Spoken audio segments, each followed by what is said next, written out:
जलेबी ले लो साहब, अच्छी जलेबी ले लो, बहुत स्वादिष्ट जलेबी।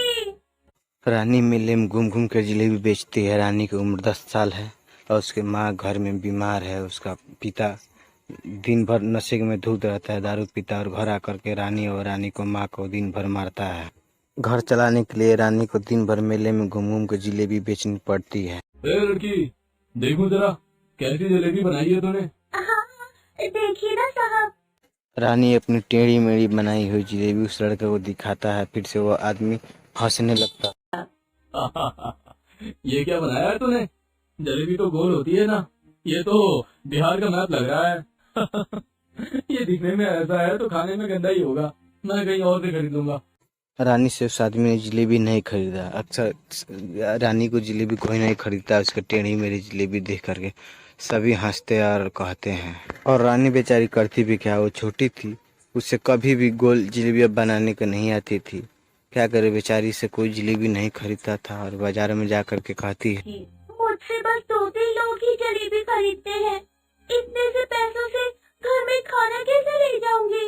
माँ की दवाई, अब पिताजी को भी पैसे देने पड़ते हैं, अब पता नहीं क्या होगा।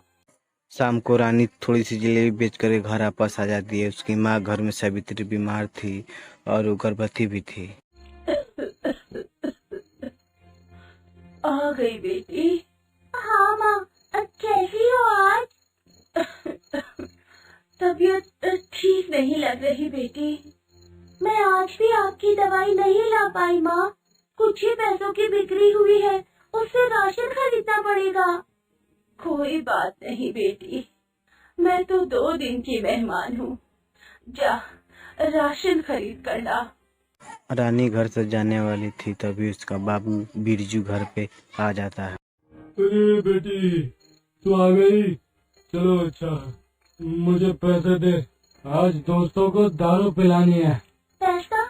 लेकिन पैसे से तो राशन खरीदना है, घर पे कुछ भी नहीं है, राशन नहीं खरीदा तो आज रात भूखा सोना पड़ेगा। तो सो जा भूखा, कौन सा मरे जा रही है, दे मुझे। बिरजू ने जबरदस्ती पैसा मांगने लगा। फिर भी सावित्री भी मना कर दिया तो बिरजू ने दोनों माँ बेटी को फिर से मारने लगा और पैसा छीन के लेके चला गया। मुझे कभी मना मत करना, समझी? मैं इस घर का मर्द हूँ, मर्द, मैं जो चाहूँ वो कर सकता हूँ। ये कहकर के बिरजू वहां से चला गया, अपने दोस्तों के साथ पार्टी करने लगा। और इधर दोनों माँ बेटी भूखे सो गई। फिर से रात को अचानक सावित्री का इधर पेट दुखने लगा।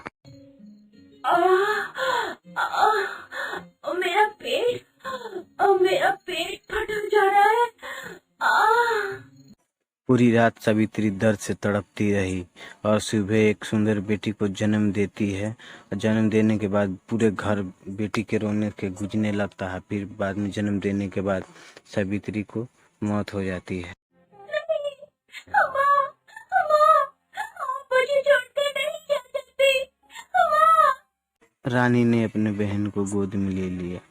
तभी इधर बिरजू नशे के धूत में घर में घुसा। अरे सावित्री ने बच्चे को जन्म दिया है क्या? बेटा हुआ है ना मेरा? क्यों रे रानी, अब बेटा हुआ है ना? नहीं पिताजी, बेटी हुई है, बहन हुई है मेरी। दात्री की फिर से कलमजली ने लड़की को जन्म दिया है, ये किसी काम की नहीं है। ये कहकर बिरजू सावित्री को मरे हुई लाश को लात से मारने लगा और कहा, पिताजी, मत मारिए पिताजी, माँ मर गई है पिताजी, मत मारिए। मर गई है? अच्छा हुआ, मरना ही चाहिए, बीमार पड़ी रहती थी कलमजली। ये बोलकर बिरजू फिर से सावित्री की मरी हुई डेड पर लाश पर फिर से लात मारी और लात मारते मारते सावित्री का लाश को नीचे गिरा दिया और रानी रोती रही। अब तू भी अपनी बहन को लेकर निकल जा यहाँ से। निकल जाओ, लेकिन कहाँ? मैं बच्ची हूँ पिताजी। तो मैं क्या करूँ? मुझे बेटियां नहीं चाहिए, निकल जा यहाँ से, निकल। बिरजू ने रानी को घर से निकाल दिया। रानी ने अपनी छोटी बहन को लेकर घर पे से निकलने पे मजबूर हो गई।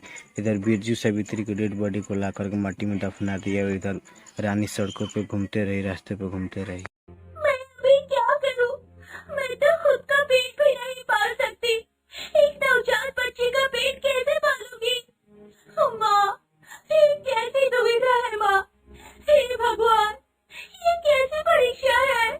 रानी मेले में आई और भीख मांगने लगी। साहब, मेरी नवजात बहन को कुछ खिलाना है, कुछ पैसे दे दो साहब। अरे तू तो कल जलेबी बेच रही थी ना यहाँ, क्या हुआ? जलेबी बिके नहीं? हाँ, नहीं साहब, बहुत मुश्किल में हूँ। बिकेगी भी कैसे?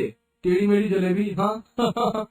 उस आदमी ने रानी को 5 रुपया दिया और कुछ देर पैसा मांगने के बाद कुछ पैसे हो गए तो रानी अपने लिए होटल में जाकर के खाना लिया और अपने बहन के लिए जाकर के दुकान से दूध लिया। शाम ढल करके रात हो गई, मेला बंद हो गया, सभी लोग अपने घर चले गए। मैं पूरी रात रहूंगी कहाँ? कोई मुझे जगह नहीं देगा। मेले के पास एक बांस का बगीचा था, वहीं पे रानी सोने के लिए चली गई। तभी मेले के पास दुकानदार ने जलेबी बनाने के लिए सोचा और जलेबी बनाने लगा। अभी जलेबी बनाकर रखता हूँ, कल बहुत भीड़ होने वाली है। दुकानदार जलेबी बनाने लगा और रानी बैठकर देखने लगी। दुकानदार अपने कचरे में मिट्टी हुई लगे हाथों से दुकानदार गोल गोल जलेबी बनाने लगा। ये दुकानदार चाचा तो बहुत अच्छी जलेबी बनाते हैं, एकदम गोल गोल। अच्छी सी महक आ रही है, तो फिर मेरी जलेबी अच्छी क्यों नहीं बनती? रानी ने अपने बहन को दूध पिलाने लगा और थोड़ा सा दूध पिलाने के बाद वो कुछ रखने के लिए कोई चीज़ ढूंढने लगी। तभी एक बांस का टुकड़ा मिलता है जिसमें एक तरह से खाली थी और एक तरह से बोतल की तरह थी, तो उसी में रानी ने दूध को रख दिया। तभी जोरों से बारिश होने लगी। अब ये बारिश कहाँ से आ गई? हे भगवान, मेरी मुश्किलें कम क्यों नहीं होती? रानी पूरी रात बारिश में भीगती रही लेकिन अपने बहन को भीगने नहीं दिया। तभी सुबह हो जाती है, तभी देखती है कि और बांस का टुकड़ा वहाँ पड़ा हुआ है जिसके एक नीचे से छेद में से सारी पानी बाहर निकल रही है। अरे वाह, इससे तो बहुत अच्छी जलेबी बन सकती है। तभी उसकी बहन रोने लगती है, उसकी भूख लगी थी। तभी दूध पिलाने के लिए वो बांस का टुकड़ा उठाती है तो रानी देखती है कि दही जमकर हो गया है। अरे ये क्या? ये दूध की तो दही बन गई। अब मेरी बहन दही थोड़ी खाएगी, दही तो बड़े लोग खाते हैं। ये कहते हुए अचानक रानी के मन में घंटी बजी। दही और जलेबी, दही के साथ जलेबी, वो भी मैंगो फ्लेवर। रानी भीख मांगने लगी। रानी भीख में कुछ पैसे इकट्ठा कर लिया, फिर कढ़ाई और बाकी सारे सामान खरीद कर अपने जगह पे ला लिया। रानी मिट्टी से चूल्हे बना करके वो जलेबी छानने लगी। रानी उसी बांस के टुकड़े से जलेबी छानने लगी जिस बांस के टुकड़े में छेद था, और उसमें बांस के टुकड़े में जलेबी का सामान डाल करके वो जलेबी छानने लगी। पूरी तरह से गोल गोल जलेबी बन करके तैयार हो गई। दही जलेबी खा लो साहब, दही जलेबी खा लो। दही जलेबी खा कर देखता हूँ। उस आदमी ने दही जलेबी खाई। अरे वाह, बैम्बू फ्लेवर दही और जलेबी, ये तो कुछ नया है, मुझे और दो। कुछ ही देर में वहाँ पे भीड़ हो गई, सबको जलेबी दही फ्लेवर चाहिए थी। उस दिन रानी को बहुत कमाई हुई। फिर से रानी अगले रात उस बम्बू में फिर से दही डाल करके दही जमाने के लिए रख दिया। अगले दिन फिर से तंबू जलेबी बेचने लगी। इस तरह उसने कुछ ही दिनों में अच्छी खासी पैसे कमा कर इकट्ठा कर लिया। तभी उसका बाप बिरजू उस मेले में आ जाता है, उसको तंबू जलेबी बना के बेचते हुए देख लेता है और पैसे कमाते हुए भी उसको देख लेता है। अरे वाह, तू तो अच्छा खासा पैसा कमा रही है, दे मुझे, दे पैसे दे। नहीं, ये मेरे पैसे हैं। आपकी वजह से मेरी माँ मर गई है। आपने मुझे और मेरी बहन को भी घर से निकाल दिया। आप जाइए यहाँ से।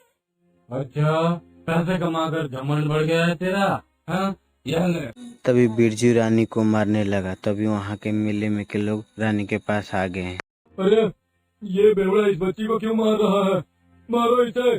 सभी मिलकर बिरजू को मारने लगे। तभी वहाँ गरम गरम तेल खोल रहा था, बिरजू उसी में गिर गया और गिरते हुए उसका सारे देह जलकर झलका हो गया। पुलिस आई और बिरजू को गिरफ्तार करके अपने साथ लेकर चली। रानी बिटिया, तुम्हारे बैम्बू दही जलेबी बहुत अच्छे हैं, तुम घर लौट जाओ, मैं तुम्हारे साथ हूँ। अब से तुम्हारा बाप तुम्हें परेशान नहीं करेगा, ये मेरा वादा है। बिरजू को जेल हो गई और फिर से उसको सजा भी हो गया। बिरजू रानी अपने घर लौट आई और रानी का तंबू जलेबी बहुत चलने लगा, वहाँ फेमस हो गया। लोग दूर दूर से जलेबी आते थे खाने के लिए, बहुत लोग से आते थे खाने के लिए। ऐसे रानी बहुत पैसे कमा करके बहुत अमीर हो गई। रानी अपनी बहन के साथ खुशी खुशी से घर में अपने रहने लगी।